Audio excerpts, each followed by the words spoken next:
रुको रुको बेटा, अगर आज तुमने यह कहानी पूरी नहीं सुनी तो शायद जीवन की सबसे बड़ी सच्चाई तुमसे छूट जाएगी, क्योंकि यह कहानी है उस दर्द की जो हम जीते जी नहीं समझते, लेकिन दुनिया हमें खो देने के बाद समझती है। एक छोटा सा गांव था, वहाँ एक बूढ़ा आदमी रहता था, शांत, अकेला और लगभग भुला दिया गया। गांव के लोग उसे बस पुराना आदमी कहकर बुलाते थे। कोई उसके पास बैठता नहीं था, कोई उसकी बातें सुनना नहीं चाहता था, लेकिन हर शाम वह गांव के मंदिर के पास बैठकर आने जाने वालों को मुस्कुरा कर देखता था, जैसे किसी का इंतजार कर रहा हो। वह किसी से कुछ मांगता नहीं था, न खाना, न कपड़े, न मदद, फिर भी उसके चेहरे पर एक अजीब सी उम्मीद रहती थी। कभी कोई बच्चा उसके पास से गुजरता तो वह धीरे से पूछता, बेटा आज स्कूल कैसा था? पर बच्चे जल्दी में होते, कोई जवाब दिए बिना निकल जाता। धीरे धीरे गांव के लोगों ने उसे देखना भी बंद कर दिया, जैसे वह वहाँ था ही नहीं। एक दिन गांव में एक यात्री आया, साधारण वस्त्र, शांत चेहरा, गहरी आंखें। वह यात्री कोई और नहीं बल्कि बुद्ध थे। उन्होंने मंदिर के पास बैठे उस बूढ़े को देखा। वह मुस्कुरा रहा था, लेकिन उसकी आंखों में गहरा अकेलापन था। बुद्ध उसके पास जाकर बैठ गए और बस एक सवाल पूछा, तुम रोज यहाँ क्यों बैठते हो? बूढ़े ने हल्की हंसी के साथ जवाब दिया, मैं किसी का इंतजार करता हूँ जो मेरे पास बैठकर बस दो बातें कर ले। बुद्ध ने पूछा, कोई आता है? वह बोला, नहीं, लेकिन उम्मीद करने में क्या जाता है। बुद्ध की आंखें नम हो गईं। उन्होंने महसूस किया, यह आदमी भूखा नहीं है, गरीब नहीं है, यह प्यार का प्यासा है। बुद्ध ने गांव वालों को बुलाया और कहा, इस गांव में सबसे गरीब व्यक्ति कौन है? सबने अलग अलग नाम बताए। किसी ने कहा किसान गरीब है, किसी ने कहा मजदूर गरीब है। बुद्ध ने मुस्कुराकर उस बूढ़े की ओर इशारा किया और बोले, सबसे गरीब वही है जिससे प्यार नहीं मिलता। लेकिन लोगों ने उनकी बात को गंभीरता से नहीं लिया। दिन बीते गए और एक सुबह खबर फैली, मंदिर के पास बैठने वाला वह बूढ़ा अब वहाँ नहीं बैठा था, उसकी जगह खाली थी। पहली बार सबको वह खाली जगह दिखी और तभी लोगों को महसूस हुआ, गांव से कुछ खो गया है। अब रोज शाम को लोग मंदिर के पास आने लगे। कोई फूल रखता, कोई दीपक जलाता, कोई चुपचाप बैठ जाता। जिस आदमी के पास बैठने का समय किसी के पास नहीं था, अब उसकी याद में पूरा गांव बैठने लगा। बुद्ध फिर गांव आए और बोले, जिस प्यार को तुमने जीते जी नहीं दिया, उसे अब देने से क्या बदलेगा? पूरा गांव रो पड़ा, क्योंकि उन्हें पहली बार समझ आया, हम अक्सर प्यार तब दिखाते हैं जब सामने वाला उसे महसूस करने के लिए मौजूद ही नहीं होता। और यही जीवन की सबसे बड़ी सच्चाई है। प्यार देर से दिया जाए तो वह दया बन जाता है, लेकिन समय पर दिया जाए तो वही जीवन बदल देता है। अगर यह कहानी तुम्हारे दिल तक पहुंची है तो आज ही किसी अपने के पास बैठो, क्योंकि शायद कोई चुपचाप तुम्हारे समय का इंतजार कर रहा है। बुद्ध ने गांव वालों से कहा, आज तुम सब दुखी हो क्योंकि तुम्हें पछतावा है, लेकिन यह पछतावा भी एक सीख है। गांव का एक युवक रोते हुए बोला, भगवान, हम इतने व्यस्त कैसे हो गए कि एक इंसान को देख ही नहीं पाए। बुद्ध शांत स्वर में बोले, व्यस्त होना समस्या नहीं है, संवेदनहीन होना समस्या है। उन्होंने सबको मंदिर के पास बैठाया और पूछा, तुम में से कितने लोग रोज अपने घर वालों से प्यार से बात करते हैं? सब चुप हो गए। किसी ने सिर झुका लिया, किसी ने नजरें फेर ली। बुद्ध बोले, याद रखो, सबसे गहरा अकेलापन भीड़ में होता है। उस दिन के बाद गांव बदलने लगा। लोग सुबह जल्दी उठकर एक दूसरे का हाल पूछने लगे, बच्चे बुजुर्गों के पास बैठने लगे और पहली बार गांव में हंसी की आवाजें ज्यादा सुनाई देने लगी, जैसे किसी की कमी ने पूरे गांव को जगाया हो। लेकिन एक सवाल अभी भी सबके मन में था, क्या उस बूढ़े की आत्मा को शांति मिली होगी? एक रात वही युवक बुद्ध के पास आया और पूछा, क्या वह हमें माफ कर देगा? बुद्ध मुस्कुराए, जिस इंसान ने जीवन भर किसी से शिकायत नहीं की, वह मृत्यु के बाद शिकायत क्यों करेगा? लेकिन वह हमें याद तो करता होगा। युवक ने फिर पूछा। बुद्ध बोले, अब वह दुख में नहीं है, दुख तो तुम्हारे भीतर है, क्योंकि अब तुम समझ गए हो कि प्यार की कीमत क्या होती है। बुद्ध ने फिर एक गहरी बात कही, जीवन में सबसे बड़ी गलती यह नहीं कि तुमने गलतियां की, सबसे बड़ी गलती यह है कि तुमने प्यार दिखाने में देर कर दी। गांव वाले यह सुनकर देर तक सोचते रहे। धीरे धीरे उस मंदिर के पास एक छोटा सा पत्थर रखा गया। उस पर कुछ नहीं लिखा था, क्योंकि वह किसी एक व्यक्ति की याद नहीं थी, वह उस गलती की याद थी जो हम सब कभी न कभी करते हुए थे। अब हर नया बच्चा जब बड़ा होता तो उसे उस पत्थर की कहानी सुनाई जाती, उसे बताया जाता, जब भी तुम्हें लगे कि तुम बहुत व्यस्त हो तो याद करना कि किसी को तुम्हारे 2 मिनट की जरूरत हो सकती है। समय बीता गया, साल गुजर गए, लेकिन गांव की एक आदत कभी नहीं बदली। कोई भी व्यक्ति मंदिर के पास अकेला नहीं बैठता था, क्योंकि अब सब जानते थे, अकेलापन भूख से भी बड़ा दर्द होता है। एक दिन वही युवक जो पहले रोया था अब बूढ़ा हो चुका था। वह मंदिर के पास बैठा था, बच्चों से घिरा हुआ, उसकी आंखों में आंसू थे, लेकिन इस बार दुख के नहीं, संतोष के। उसने आसमान की ओर देखा और धीरे से कहा, आज हमने आपकी सीख पूरी कर दी। बुद्ध की बात सच हो गई थी, जिस प्यार को जीते जी बांटा जाए वही सच्चा धर्म है, और जो प्यार मृत्यु के बाद दिया जाए वह सिर्फ पछतावा होता है। तो याद रखो, किसी के जाने के बाद आंसू बहाना आसान है, लेकिन किसी के जीते जी उसके पास बैठना सबसे कठिन और सबसे पवित्र काम है। अगर आज तुम्हारे जीवन में कोई ऐसा इंसान है जो चुप है, तो आज ही उसके पास बैठो, क्योंकि शायद वह भी किसी का इंतजार कर रहा है, बिल्कुल उस बूढ़े आदमी की तरह है। उस दिन के बाद गांव में एक नई परंपरा शुरू हुई। हर शाम मंदिर के पास एक दीप जलाया जाता और उसके पास एक खाली आसन रखा जाता। यह खाली आसन उस याद के लिए था कि कभी कभी कोई इंसान यहाँ बैठा था और सिर्फ साथ चाहता था। धीरे धीरे यह परंपरा आसपास के गांवों तक फैल गई। लोग कहने लगे, खाली आसन का दीप जलाओ ताकि किसी का दिल खाली न रहे। अब हर घर में एक नियम बन गया, दिन खत्म होने से पहले कम से कम एक व्यक्ति से दिल से बात करनी है। एक बार एक व्यापारी उस गांव से गुजरा। उसने देखा कि लोग काम में भी खुश हैं और रिश्तों में भी। उसने पूछा, तुम्हारे गांव में ऐसा क्या है जो दूसरों में नहीं? गांव वालों ने मुस्कुराकर कहा, हमने समय रहते प्यार देना सीख लिया।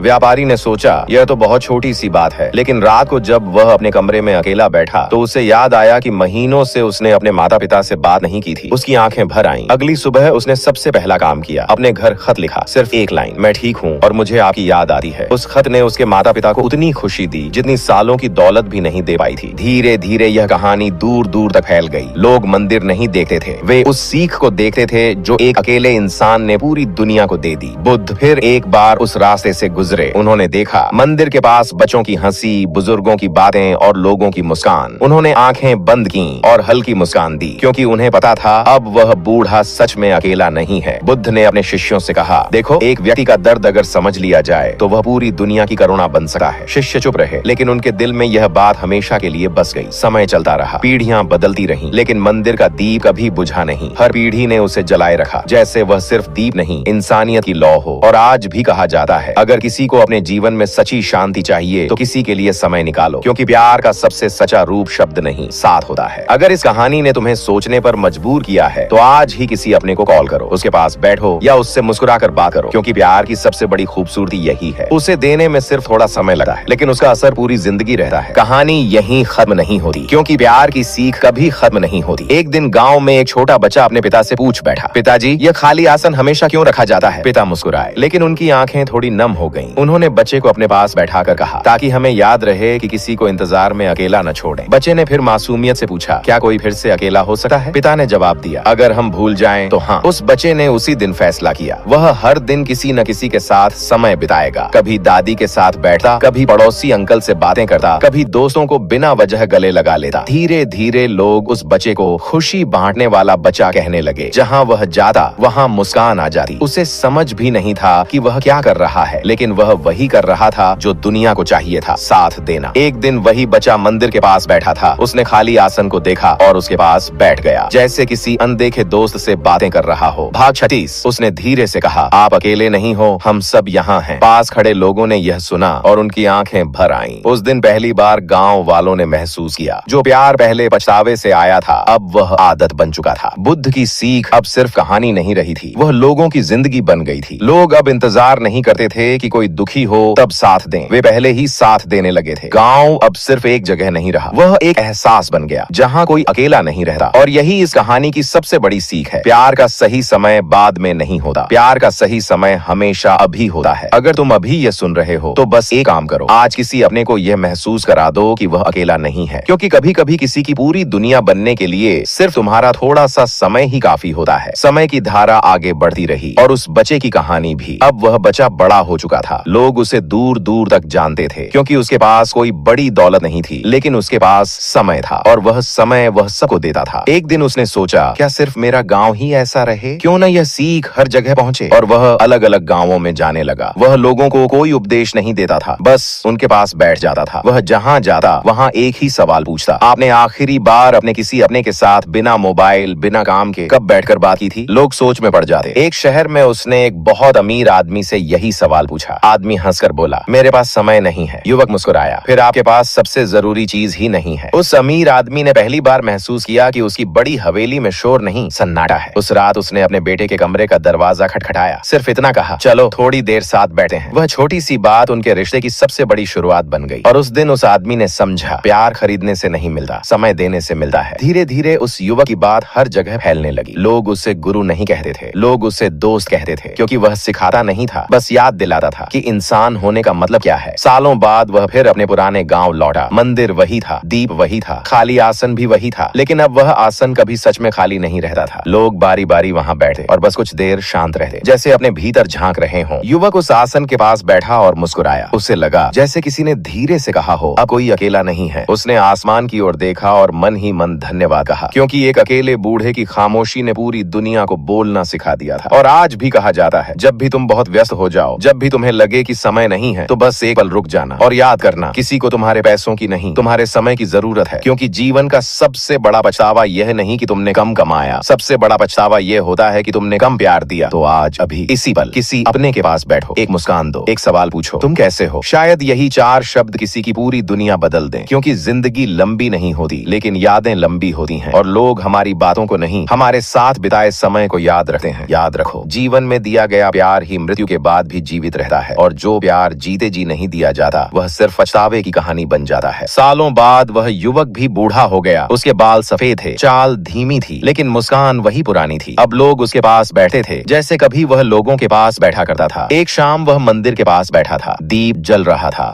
हवा हल्की थी और आसमान शांत। उसने खाली आसन की तरफ देखा और धीरे से मुस्कुराया। पास बैठे बच्चे ने पूछा, दादाजी आप इस आसन को देखकर मुस्कुराते क्यों हो। बूढ़े ने जवाब दिया, क्योंकि यह आसन खाली नहीं है, यह हमें याद दिलाता है कि हमें किसी को अकेला नहीं छोड़ना। बच्चा बोला, क्या आप भी कभी अकेले थे। बूढ़े की आंखें नम हो गईं। हाँ, लेकिन किसी ने मुझे अकेला रहने नहीं दिया। बच्चा चौंक गया। किसने। बूढ़े ने आसमान की ओर देखा और कहा, एक सीख ने जो मुझे मिली थी। उस रात गांव के लोग इकट्ठा हुए, सब ने मिलकर गीत गाए, बातें की, हंसे, और वह बूढ़ा चुपचाप सबको देखता रहा। उसे एहसास हुआ अब वह दुनिया छोड़ भी दे तो कोई पछतावा नहीं रहेगा, क्योंकि उसने वह कर दिया था जो सबसे जरूरी था, लोगों को साथ बैठना सिखा दिया था। अगली सुबह मंदिर के पास दीप जल रहा था, लेकिन इस बार उसके पास एक और खाली आसन रखा गया था। गांव वालों की आंखों में आंसू थे, लेकिन इस बार उन आंसुओं में गर्व भी था। उन्होंने कहा, आज एक और इंसान हमें सबसे बड़ी सीख देकर चला गया। अब मंदिर के पास 2 खाली आसन थे, एक उस बूढ़े के लिए जिसने इंतजार करना सिखाया, और दूसरा उस युवक के लिए जिसने इंतजार खत्म करना सिखाया। अब हर शाम वहाँ 2 दीप जलने लगे, एक अरुणा के नाम और एक समय के नाम। गांव के बच्चे अब एक दूसरे से कहते, जब हम बड़े होंगे हम तीसरा आसन कभी खाली नहीं होने देंगे। और सच में समय बीता गया, लेकिन तीसरा आसन कभी नहीं रखा गया, क्योंकि अब कोई अकेला नहीं था। इस कहानी की सबसे बड़ी सच्चाई यही है, इंसान की सबसे बड़ी जरूरत रोटी नहीं, साथ है। जब तक तुम किसी के पास बैठ सकते हो तब तक जिंदगी तुम्हें मौका दे रही है, और जब मौका खत्म हो जाता है तब सिर्फ यादें रह जाती हैं। इसीलिए याद रखो, किसी के लिए समय निकालना छोटा काम नहीं है, यह सबसे बड़ा उपहार है। क्योंकि समय ही एक ऐसी चीज है जो लौटकर कभी वापस नहीं आती, और जो समय तुम प्यार में देते हो वही समय तुम्हें शांति बनकर वापस मिलता है। तो आज से एक वादा करो, किसी को इंतजार में अकेला नहीं छोड़ोगे, क्योंकि यही प्यार है, यही जीवन है, और यही सच्ची करुणा है। समय आगे बढ़ता गया और उस गांव की कहानी दूर देशों तक पहुंच गई। लोग वहां आने लगे, कोई शांति खोजने, कोई जवाब खोजने, और कोई सिर्फ यह देखने कि आखिर ऐसा क्या है इस जगह में। जब लोग मंदिर के पास 2 दीप और खाली आसन देखते तो उनके मन में एक ही सवाल उठा, क्या सच में सिर्फ साथ देने से जीवन बदल सकता है। गांव के लोग मुस्कुराकर कहते, साथ देने से जीवन नहीं बदलता, इंसान बदल जाता है, और जब इंसान बदलता है तो जीवन खुद बदल जाता है। एक दिन एक स्त्री वहां आई, उसकी आंखों में थकान थी, चेहरे पर चिंता। वह चुपचाप आकर आसन के पास बैठ गई। एक छोटी बच्ची उसके पास आकर बैठ गई और बोली, आप रो क्यों रही हो। स्त्री ने कहा, क्योंकि मेरे पास सब कुछ है लेकिन बात करने वाला कोई नहीं। बच्ची ने उसका हाथ पकड़ लिया और कहा, अब है। उस स्त्री की आंखों से आंसू बहने लगे, लेकिन इस बार दर्द के नहीं, राहत के। उसे पहली बार लगा कोई उसे सुन रहा है। उस दिन गांव वालों ने फिर महसूस किया, दुनिया बदल गई है लेकिन इंसान की जरूरत नहीं बदली। हर दिल को अब भी साथ चाहिए। धीरे धीरे यह जगह साथ का गांव कहलाने लगी, जहां लोग सलाह लेने नहीं साथ लेने आते थे, और जो लोग यहाँ से जाते वे अपने साथ एक आदत ले जाते, किसी के लिए समय निकाल